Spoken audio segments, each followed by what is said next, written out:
میرے آقا نے فرمایا شہد دیے مکھیے جی آقا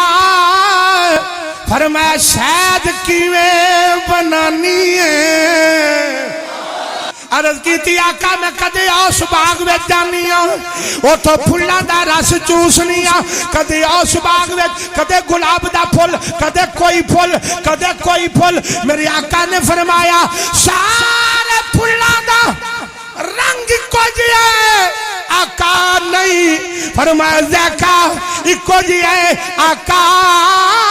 نہیں میرے آقا نے فرمایا ہونا دا ذائقہ بھی اکو جیا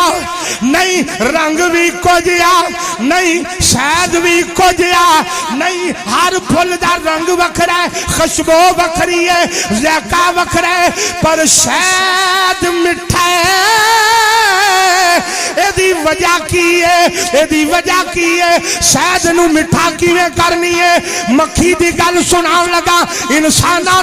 اگر سمجھ آ جائے مکھی آندی ہے مدینے دیا تاجدارا اے سونیا ودھا دے چہرے والیا واللیل دیاں زلفاں والیا مازاق دے نینا والیا سونیا